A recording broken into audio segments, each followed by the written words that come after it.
All right, we're going to keep rolling with part 2 here. Kind of had to break it up. Sorry about that. So we were saying that H3O plus has a concentration of 0.15 moles per liter, and the concentration of OH minus is equal to Kw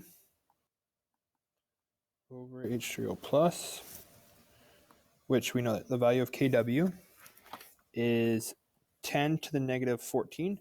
We could say it's 1.0 times 10 to the negative 14, but it'd still be the same thing because anything times 1 is itself.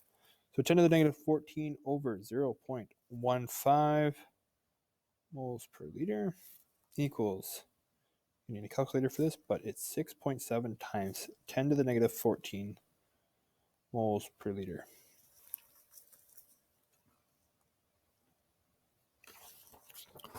That one's pretty straightforward.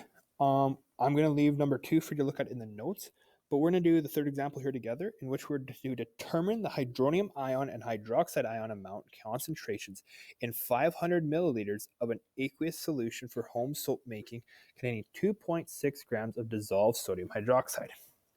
So we know that we have sodium hydroxide, NaOH, which is aqueous, and it dissociates into Na plus, aqueous, plus OH minus, which is aqueous.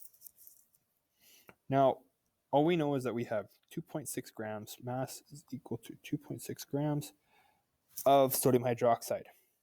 My molar mass of sodium hydroxide is 40.00 grams. My moles equal 0.065 moles, and my volume equals 0.500 liters. From N and V, I can find concentration. We know that C equals N over V. It's all set up nicely here now. So N concentration NaOH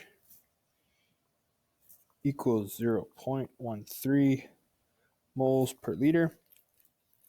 This is a 1-to-1 ratio here. So I would go times 1 over 1. Leaving my hydroxide ion concentration is 0.13 moles per liter. To get H3O plus, I know that Kw equals H3O plus times OH minus. To rearrange that, I divide, as I've said before, H3O plus, oops, wrong one. I'm trying to find H3O plus, so OH minus, OH minus. This is going to cross off there, flip it around, so I have H3O plus equals Kw over OH minus, which is 10 to the negative 14 over OH minus, which is 0.13 moles per liter. And this is equal to 7.7 times 10 to the negative 14 moles per liter. And that is our answer, which is our concentration of hydroxide, which would make sense because if we're dealing with a base, it's going to be largely the OH minus concentration. We'll have a little bit of the H3O plus, but not a whole lot, which is why we end up with such a small value. All right. Quick review of chemistry 20 of pH and POH. If you look at the notes for the completed notes here and you say, Mr. Wallace, I already know this, then feel free to call this video done. If you want to just catch a few things here, we will go over that. So just to do some calculations to find our pH, pH is negative log, and then the concentration of H3O plus aqueous. POH is negative log OH minus, and it's an aqueous solution, to find our concentration of H3O plus, we go 10 to the negative pH. And to find our concentration of OH minus, suppose we'll put aqueous on the hydronium. OH minus, my concentration of it, is going to be 10 to the negative POH. And, oops, don't put that there. pH plus POH equals 14.00.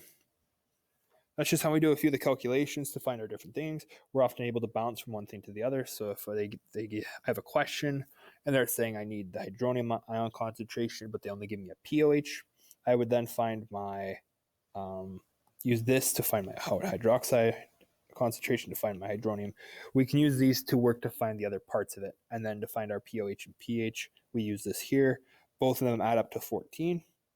And we know our pH scale starts at 0 and it goes all the way to 14, with this being acids and at 14 being bases. The POH scale is the opposite. So POH of 14 would be very acidic. So we don't often like to work with this one. We prefer to use this one here. But that is still a different scale that can be used. A strong acid, we're going to go over strong acids. A strong acid is one which reacts quantitatively greater than 99.9% with water to form hydronium ions.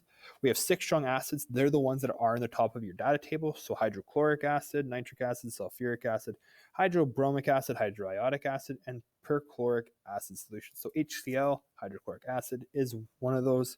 Reacts with water. This reaction goes 100%, in which we have H3O plus and Cl minus. A weak acid is an acid that reacts partially with water to form hydronium ions. So measurements of pH indicate that most weak acids react less than 50%. So we're mostly going to favor our reactants here, in which we're left with the acetic acid. But we do get a little bit of this H3O plus and CH3CO minus. All right, that wraps up part 1 of topic 3.